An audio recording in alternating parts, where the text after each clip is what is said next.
Princeton University, an extremely unusual situation.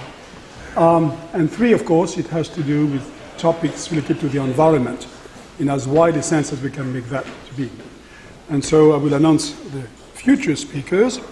On October 11, Steve Pacala from EEB will be talking about his new research on water use. On the 15th of November, Peter Singer will talk on the suffering of wild animals. And on December 6th, Howard Stone, who is the head of the MAE department, will talk about small-scale fluid dynamics and environmental applications. All right, today's speaker, Guy Nordenson. Born in Paris, believe it or not, in the Hôpital Américain in Paris, which happens to be on the nice western side of Paris, the wealthy part of Paris. He has a good education. He studied at MIT, he went on to Berkeley, and then he did a fellowship at Harvard. He started his career with 2 famous names, Buckminster Fuller and Isamu Noguchi. And I read that and said, well, I know those names. And I know no architects, I know anybody, but I know of Buckminster Fuller and his spaceship Earth, and I know the Noguchi lamps. I mean, so those are well-known names in architecture. Of course, he has now his own practice in New York. So I have a long series of things. I'll be very brief. Exhibition, books, awards, building code, public service. It's a long series of things, a very impressive one. So I'll mention exhibition in New York, tall buildings in MoMA in 2004, which he co-curated. Books, I will mention Patterns and Structure, published in 2010. Awards, well, he's the only structural engineer to be a fellow of the American Academy of Arts and Sciences. He's working on a number of things having to do with New York and climate change and Public Design Commission. Buildings, a lot of buildings, more than 100 buildings, but one is of particular interest is the expansion of the MoMA in New York, the Santa Fe Opera in Santa Fe, of course, the National Museum of African and American Art, History and Culture in Washington, D.C. So very interesting variety of museums, for example. Very active in trying to improve building code, very active in earthquake engineering and research, and of course lately particularly interested in the question of climate change and buildings. So an extraordinary set of achievements, a person who I think would tell us a lot, because I believe that the interaction of climate and structure is one of the big issues of the moment. Guy?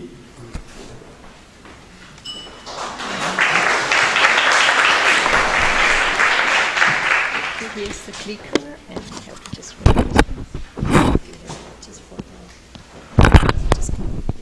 Oh, okay.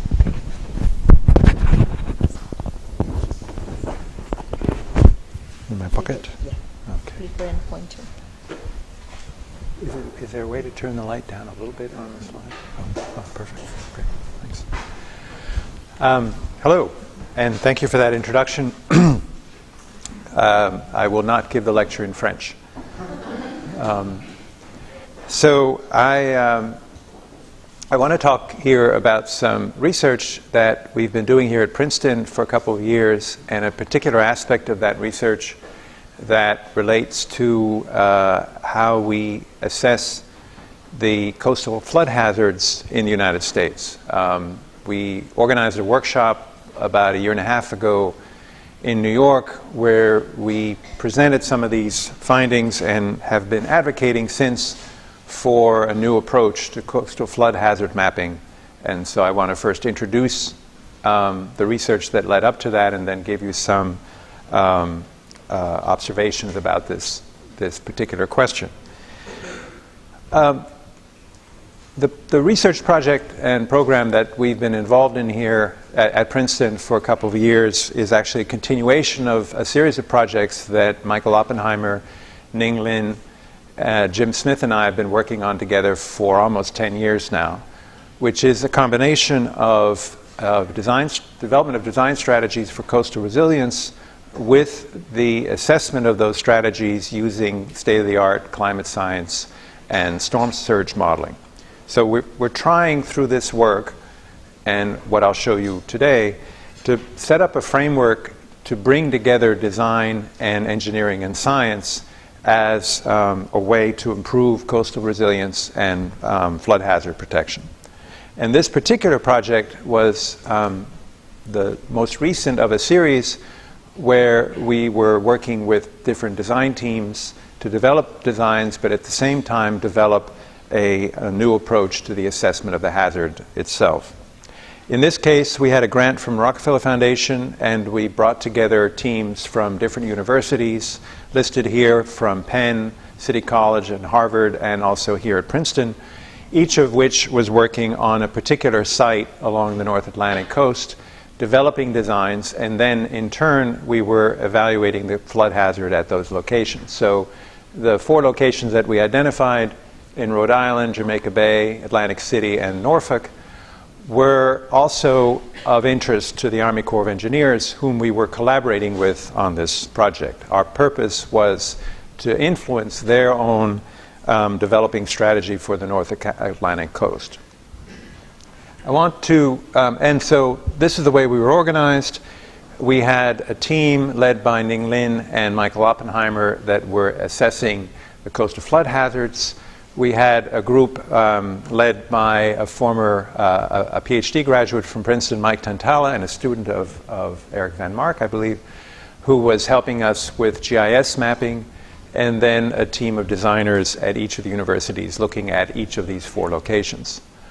Let me give you an example of what we did. I'm not going to go through all the different designs, but looking at the particular project for Atlantic City that Paul Lewis, who's a professor here in the School of Architecture, focused on. And it'll give you a sense of the kinds of strategies that we're looking at. This is a community located in wetlands just behind, on the Back Bay side of Atlantic City, called Chelsea Heights. It suffered during Hurricane Sandy. It's very low-lying. It was actually built on an old wetland. In some respects, it shouldn't really be there. But it is a community that's been around for a while, and while many of the people that live there have since Sandy moved out, others have chosen to stay. Some have chosen to raise their houses on stilts. All kinds of different adaptive measures, all kinds of different decision process that they've gone through. There hasn't, however, been a whole lot of work done so far in helping them improve their resilience. And what we wanted to sketch here was a strategy for how that might take place in our view. So currently you have abandoned lots, you have a combination of back alleys and roads crisscrossing through there. There's a school. It's what you'd expect of a community like this. And during Sandy, the water came in pretty much in flooding the entire community. There's a lot more material on the website. I'm sort of going through this briefly to give you a flavor of the work. So the strategy that we've been focused on in these projects is the combination of 3 different aspects, 3 different measures. One is the traditional approach of providing edge protection along the waterfront. Another is the more contemporary but now rather popular approach of trying to improve the resilience of a community that's on the coast by building structures out in the water, natural, or what the Army Corps calls nature-based features, which are oyster reefs or breakwaters or other features that can also improve the ecology of that offshore region. And then on top of that, doing some form of code changes and other planning measures that would improve the resilience of the community, elevating houses and so on, that would improve the resilience of the community in the event that there is a flood. What's important is that we believe that all 3 of these measures are necessary always in order to create the right kind of resilience. That the offshore structures help break wave energy in sort of frequent but not catastrophic flood events. That the protection will keep the water out in most circumstances but not necessarily always. And that the planning is necessary to take into account the possibility that some water will eventually find its way over the protection and flood that community. So all three of these, we believe, are important. Not any one is sufficient.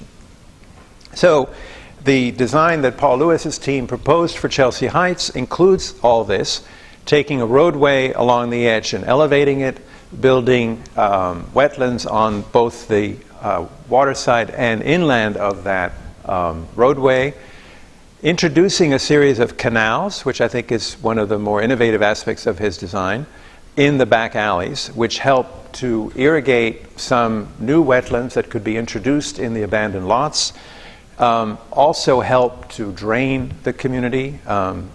We've talked to a lot of faculty here at Princeton in the course of all this work, and one of the lessons that we learned from Howard Stone was to think about both the drainage as well as the flooding. How do you get the water out is almost as important sometimes as keeping the water from getting in, because sometimes it does get in. And so these canals would help with that. The roadways would all be elevated as well. Houses would be lifted and so on. So it's a series of measures in parallel, improving the ecology, if you will, of the community by transforming the abandoned lots into new green space, building offshore wetlands to help protect the new levees and also the ecology, bringing water in and teaching the community, in a sense, to live with that water and expect that they may, under certain circumstances, get wet.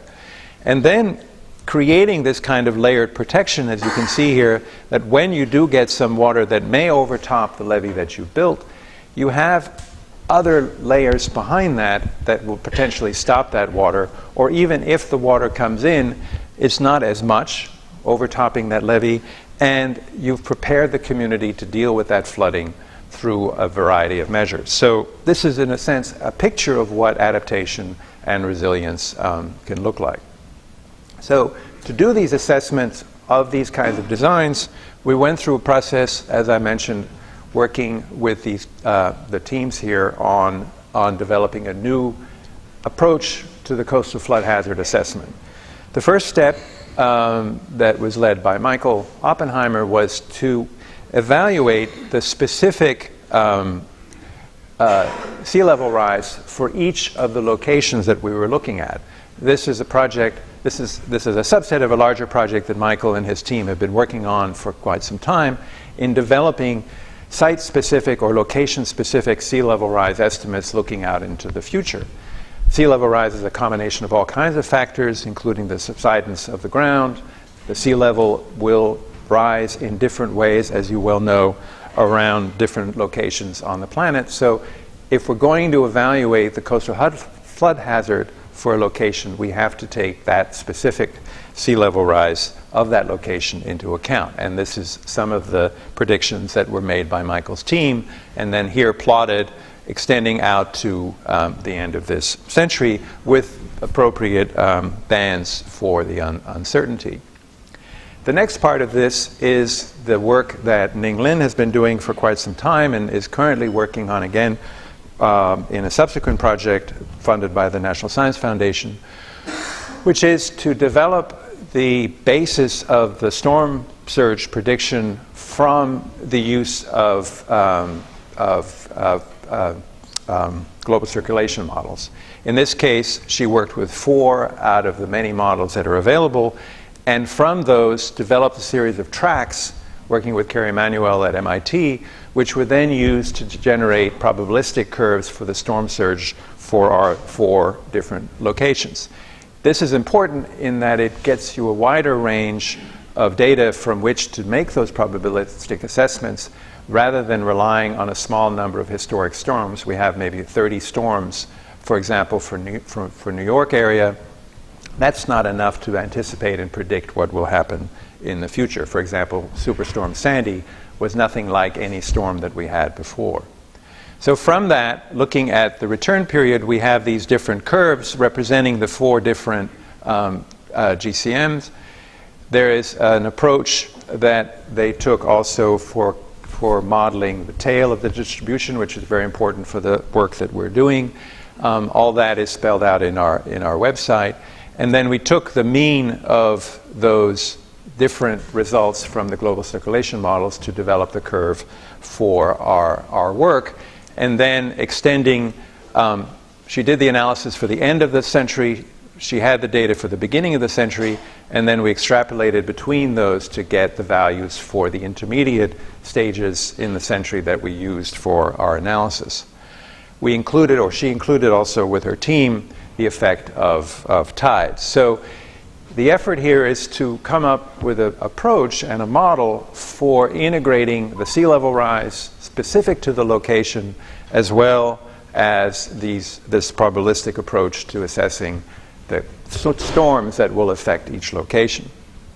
We then developed for each of these sites a digital elevation map which combined both the bathymetry and the topography. Currently, topography is something that the U.S. Geological Survey does. Bathymetry is something that NOAA does. There aren't that many maps that combine the two. Now it's become more common. It's tricky because you've got to get the zero right. You have to register the two maps correctly. So there's a lot of effort in getting the DEMs correct, and also making sure that the quality of the data that you're using is what you want. So for each site, you generate that DEM, and then using a program called SLOSH, which is developed by NOAA, you can take the storms that have been generated through NING's process and then run those over this DEM to assess the inundation that you're going to get in each of those locations and get a probability distribution for each of the cells in that SLOSH map. Now, for those of you who are familiar with this stuff, SLOSH is a program that has a fairly rough resolution, and there are other ways. For example, there's a program called ADCIRC that NING uses and many use that has much higher resolution and more precision.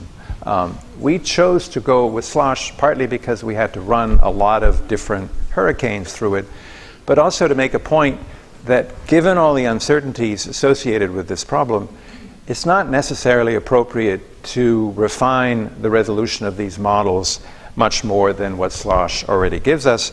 And SLOSH also has the value that it is established and validated and calibrated through NOAA's public process. In fact, they have these models for each of these basins going around the Gulf Coast and the East Coast. So we relied on that, again, taking the DEM that we developed, the topobathy map, overlaying on that the inundation that we got from these analysis, associating that inundation with the probability distributions that included the sea level rise and so on, and from that then getting these inundation maps for each of the locations. Keep in mind that waves are not included in this, so this is just the inundation that you would get from the storm surge coming in. It's not the wave action that would be on top of that. The outcome of all of this is a strategy for representing, for in this case, the Rhode Island, Jamaica Bay, Atlantic City, and Norfolk locations, the range of hazards, both in terms of probabilities and in terms of time moving toward the end of the century. And the importance here, the importance here is that by representing this as a matrix, we're giving a better indication, we think, of what to expect in any particular location at different levels of probability. This corresponds to basically an annual event.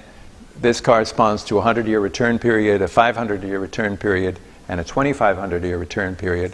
This is today, this is in about 30 years, 50 years, and at the end of the century. So you can immediately picture what, if you will, the coastal hazard is for a particular site, both in a range of probabilities and a range of future conditions.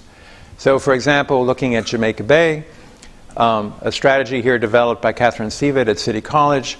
This is the existing DEM for Jamaica Bay. The changes that she's proposing, both the enhancement of the islands and the fortification of some of the edges along here in the back bay.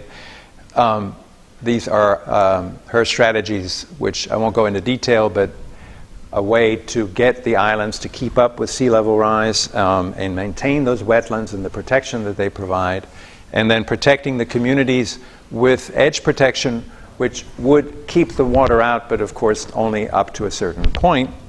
All of that then is mapped on these DEMs. This is the after and the before.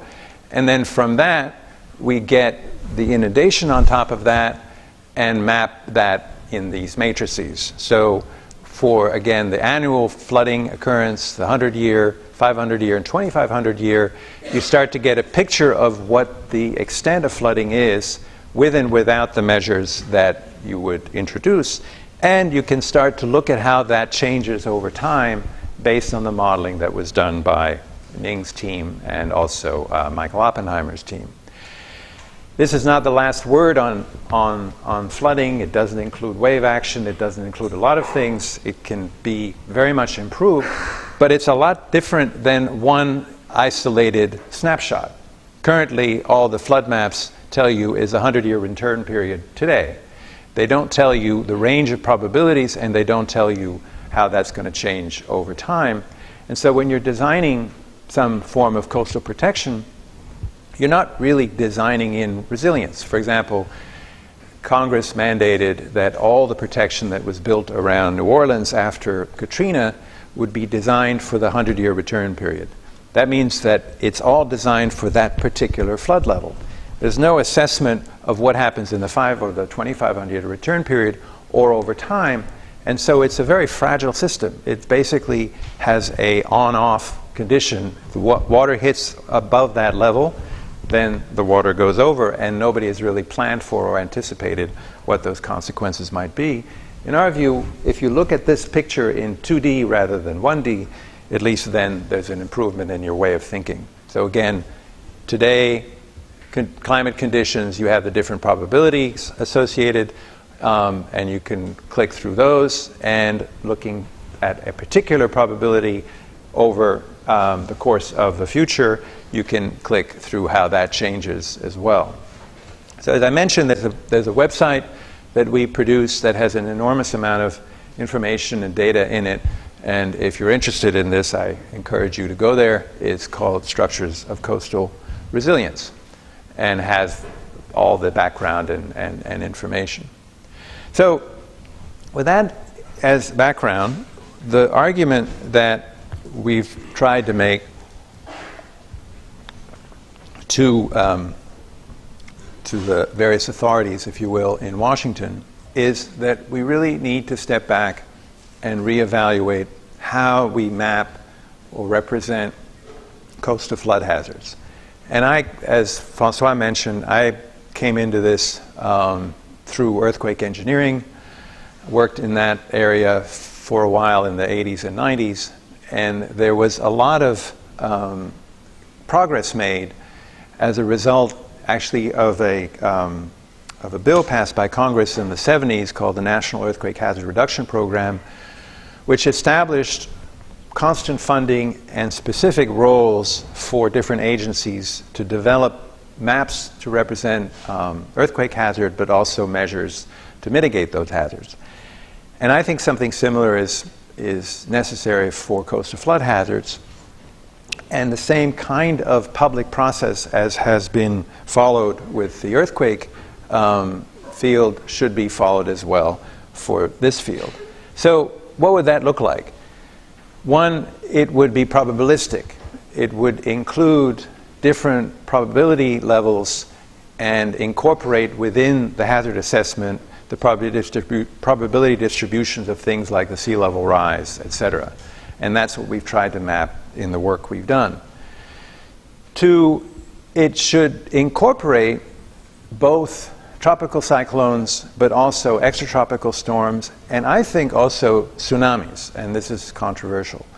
But I think it would be productive to incorporate in the conversation everyone who is concerned with coastal flooding, no matter what the source. And as we saw with Sandy, sometimes a combination of an extratropical storm and a hurricane can create a new kind of storm that's unexpected. The flooding that comes from nor'easters is different than the flooding that comes from hurricanes, and also very different from the flooding that comes from tsunamis. But it's all flooding. And if we can bring those communities together to think about this, I think they have a lot to contribute to each other. Finally, I think the probabilistic approach means that we look at different probability levels. We don't get stuck, as we are now, on the so-called 100-year return period. We evaluate whether that's adequate, whether that's the level of risk that we want to take. To give you an example, when we were working on the national earthquake codes in the 90s, one of the things that came up when we went national as opposed to focusing on California was the difference in the earthquake hazard in the east and in the west. In the west, earthquakes happen fairly often. That means that if you have a window extending out 500 years, you will capture most likely the most extreme events. Another way of thinking about that is if you look at the hazard curve of ground acceleration with return period, it flattens out after you get to about 200 or 300 year return period. The problem in the east is that the earthquakes that occur are more infrequent. They might happen every 1,000 years or longer than that. So the hazard curve, if you map the ground motion as a function of return period, continues to remain relatively steep even when you get out to 500 or 1,000 year return period.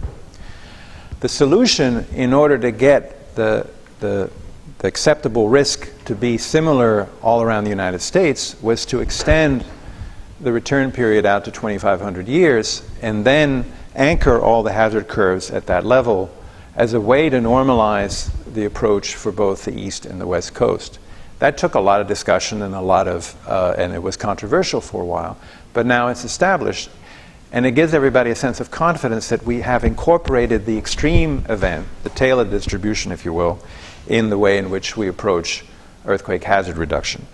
That's why looking at the 100-year return period makes no sense, because we're not thinking about what the extreme events might be and how they're characterized maybe in different locations, how that might be different in those locations, and how we deal with that difference. So that's why we think this other approach is better. So there's a lot of good examples of how to approach this problem, and I'll just run through them quickly. The earthquake hazard map, which you see here, the basis of which was developed in the 90s by U.S. Geological Survey, is continually updated by them. It captures earthquake hazards for the entire United States. It's based on a very rigorous probability-based approach that takes into account new information about earthquake hazards, new information about the attenuation of those hazards as they're propagated to the location of interest, and so on. And it's all a public process managed by USGS. So everything is, if you will, open source or open and transparent, and all the scientists that are interested in this topic participate. So the outcome is really credible and trustworthy, and the community as a whole has come to rely on this without too much question. The way in which it goes about its process is through this decision tree approach, where if there are differences of opinion or different models, they're combined in ways that take into account expert opinion about how to weigh those models in the combination. So all of that is transparent, all of that is available for scrutiny by the community at large, and as a result you get these maps that represent level of acceleration in different locations around the country. You can go then to the website that is managed by USGS and look up your location and get the ordinates for what's called the response spectrum, which is a representation of the ground motion intensity or the acceleration actually as a function of building period or structural period.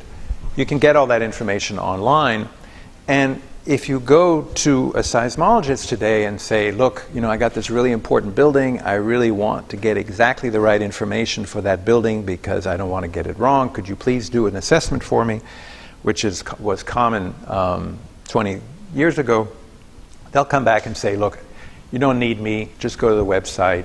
The entire community believes that this is what is in fact the case. So that's a really good place to be, and I think it has made us much more confident in our approach to earthquake hazards. There's a great initiative by Climate Central here in Princeton that has been developing maps that help you visualize what the inundation is around the country. This is mainly due to sea level rise, but it's a good model for extending that information out to the public. There is now a well-executed map that stitches together the bathymetry, the topobathy for all the regions, at least in the Gulf and East Coast. So we have the tools, NOAA has the tools, to do assessment of coastal flood hazard maps using this base as well as their SLOSH program on a broad basis themselves. There is also the FEMA process, which is the current established way of generating coastal flood hazard maps. And they've been working hard to improve that over the years and incorporate risk. That means the risk of levee failures or other things. The problem, in my opinion, with that is that it's structured around a private contracting model. So what happens is the funding that FEMA gets to do these flood hazard maps is then given to a number of engineering companies who do the modeling and produce the maps for FEMA. And because it goes through that process, it is often done through proprietary software and programs that are not always coordinated with each other, don't necessarily reflect the same approach, and are not always open to scrutiny. Now, other people will say different, but I think that has a structural problem and is part of the reason why we have difficulties with these maps and why it's so easy for people to contest them. You know, if you live in a community on the coast in New Jersey and FEMA produces a map and you don't like the result, you go to the other company and have them do an assessment and they'll come back with a slightly different result, and then you go back to FEMA and say, I disagree, and everybody argues. Meanwhile, nothing improves. So I'm not sure that's a very good process. And then it's also been bogged down in all the politics around climate change, where they don't really have a good mechanism yet to incorporate sea level rise, and they definitely don't have the kind of probabilistic approach that is common in earthquake engineering. So these maps, as much as the effort that goes into it and the cost, they're very expensive. Billions of dollars go into funding this process. I don't think that's the right solution. Furthermore, they're maps that have been produced and always have been produced for the purposes of assessing insurance premiums for individual houses. So you might argue as well that they're not really designed for coastal flood hazards. They're designed for something else, and we could supplement them with something else. So I've tried to make that case. So finally, if you go to the West Coast, you see that NOAA has a very vigorous program to assess the effects of tsunamis. If you've read some of the press, there was a great New Yorker piece a couple of months ago about the hazards in Oregon from tsunamis. It's really scary. And they're working hard to characterize the hazards and map them. And because the people working on this are generally coming from the earthquake hazards community, their approach is quite different. They're looking at 2,500-year return period. They're looking at ways of representing the hazard in an open fashion. The science and engineering that they do is much easier to scrutinize and critique. So that's another reason why I think it'd be great to bring those communities together to address this problem. Thank you.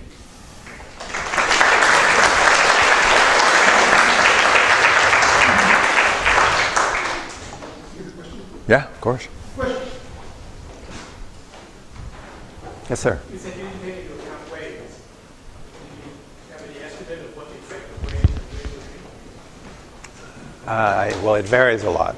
And the complexity there is also we hope that under certain circumstances, the introduction of islands or other offshore features will mitigate that.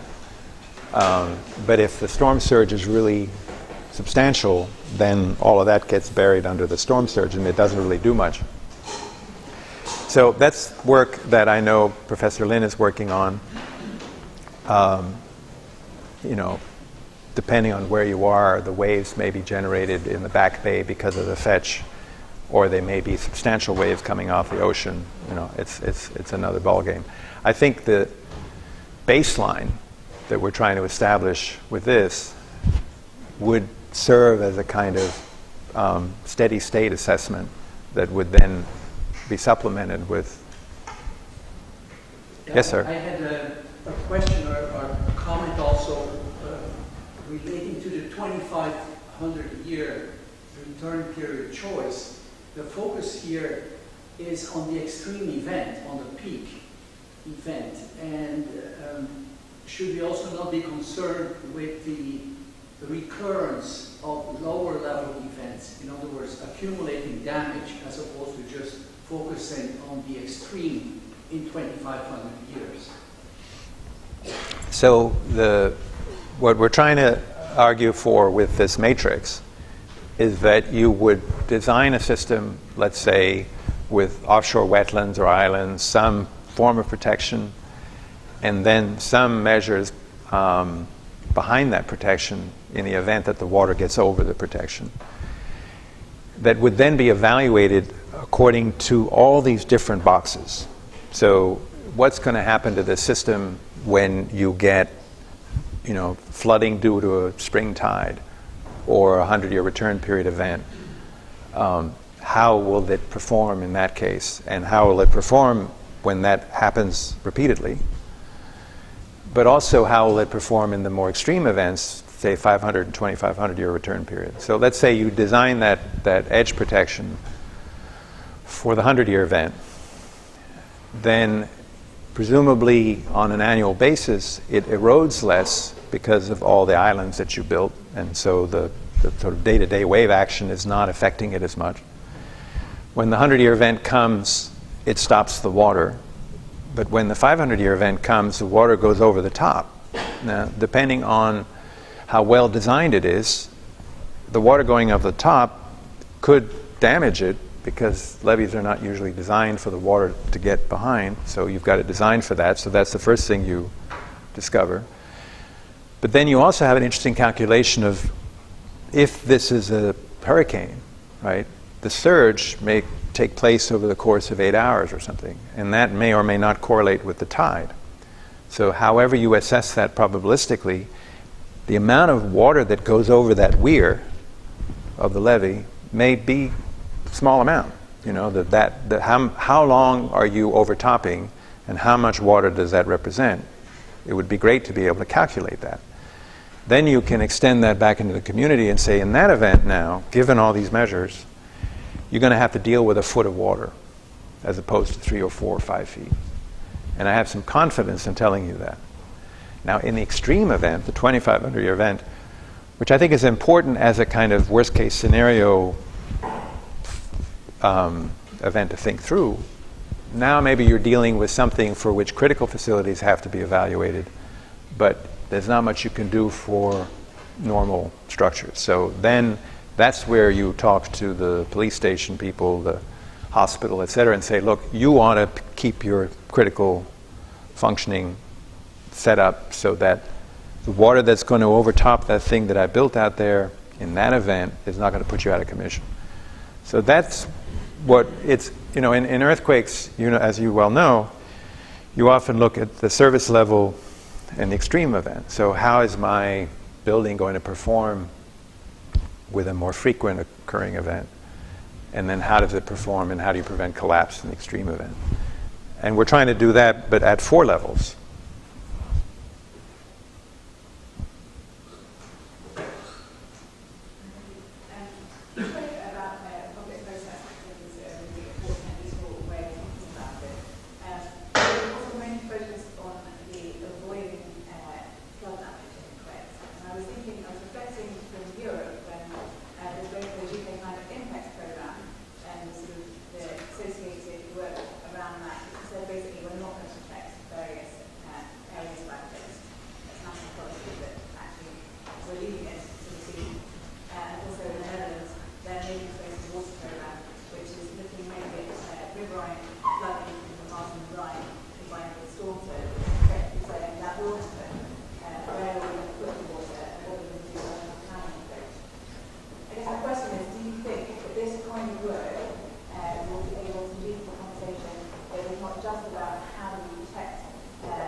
No, I think you could address that with the same kind of tools. I think that, to the extent that people are focused on dealing with what the flood hazard maps tell them today, they're looking at one specific return period. If you tell them you're going to have to live with that and bear the consequences, they'll draw certain conclusions which might not be the same as if you tell them, yes, but now looking out into the future, this is what's happening to that return period event over time. And by the way, there are worse events that can happen, like Sandy, and this would be the consequences for you. At which point you may decide, okay, I give up, I leave. It's that educational process, I think, in a way that people can register. There are lots of different ways of representing this information. I think I would argue that this sort of matrix approach is simple enough that you create these individual scenarios, and for someone faced with that policy and then the decision, do I leave or do I stay, they're able to visualize more clearly what the consequences of that decision is going to be. I'd like to take you out of the seminar a bit further. I know you've been interested in New York City. You have to talk to us about how you protect Manhattan from the next floods.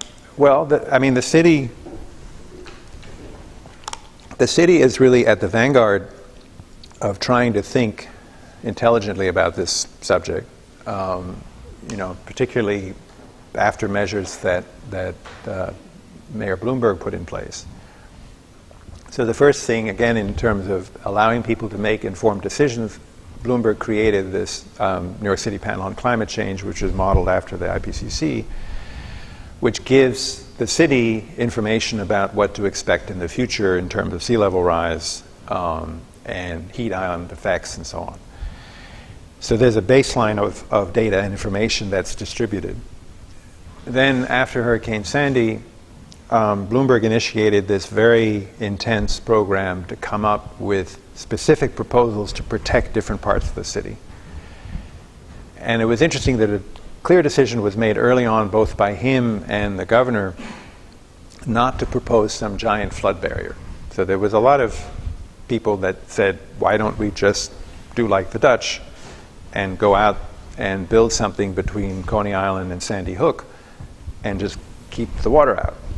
And that did not catch on, which is an interesting kind of sociological phenomena that worth thinking about. Why didn't the political process lead to that?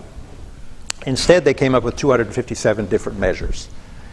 And so now they're busy implementing those measures, protecting the Rockaways, protecting Lower Manhattan. They have a project to build protection all the way around Lower Manhattan, and so on. Initially, because of this kind of initiative and other parallel initiatives, there was a lot of ambition about integrating uses, parkland, ecological measures into those protections. What's happened is that little by little it has sort of retreated to good old-fashioned, tried and true, hard civil engineering, seawall stuff. And that's another really interesting process, that we don't have yet the mechanisms to hold on to that kind of multivalent solution. But at the very least, they're funded, they're out there designing it, some of them are being implemented, and they will provide specific protection for individual locations around the city. Subways and hospitals? Again, case by case. The hospitals are on their own to satisfy themselves, and I think to some extent the city, that they're providing the protection by by putting all their critical equipment up high. It's a sort of public-private arrangement where a lot of it depends on private initiatives to get things done. There's not a lot of kind of overarching strategic planning going on. Some, more in New York than other places. I mean, compared to New Jersey, they're way ahead.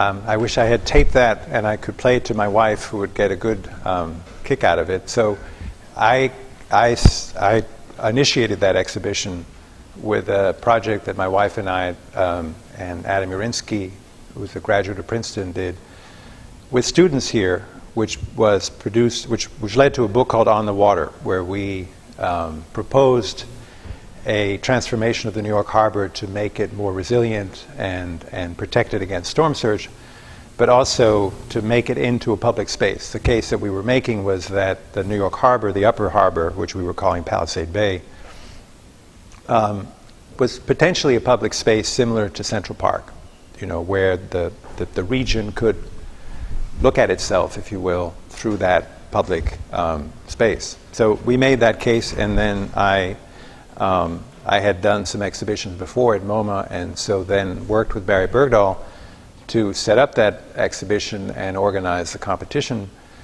Barry came up with the idea of the workshop, where we had the 5 teams that we selected work for a period of 8 weeks, looking over each other's shoulders, but also getting critiqued by agency representatives. So we were bringing in the Port Authority, the Department of Environmental Conservation, all the different agencies in the New York area that had an interest. City planning was heavily involved. They were in the middle of producing a report on the waterfront, and they adopted a lot of the ways that we were advocating, especially the notion that you look at this topobathy, the continuity of the underwater and topography, not think of it as a distinct waterfront, but think of it as a continuum. So there was a lot of these little thought processes that were being built into that. I pushed really hard. It took me a year to convince MoMA to do the exhibition, because having it at MoMA, I felt, was completely unexpected. And so a lot of attention was brought on that, because if we'd done it at the Museum of Natural History or someplace else, it would have been categorized a particular way. But the fact that it was at MoMA, wow, why MoMA? And we had a lot of attention on even the editorial page of the New York Times. Look at what MoMA's doing.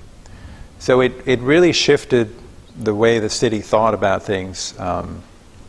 At the time, I was on something called the Art Commission, and also on Bloomberg's panel on climate change, and saw how all the different agencies and individuals had their thinking adjusted by that show. Again, because of the prestige of MoMA, but also because I think the quality of what was shown. There's a great catalog. You probably have it. Paul Lewis was part of that, other teams as well. Many of the teams then actually have gone on. Kate Orff, for example, is a very good landscape architect who teaches at Columbia, has made a career out of this. So it really opened up a whole new field, if you like. When Sandy came along, of course, all that came back with force.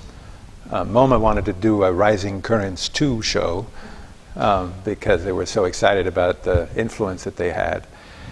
Governor Cuomo created a commission which was led by Judith Rodin, who was the head of the Rockefeller Foundation, which envisioned the future resilient New York State. And it's a great report, which you can get online, called NYS 2100, which he then shelved, but you can still get it.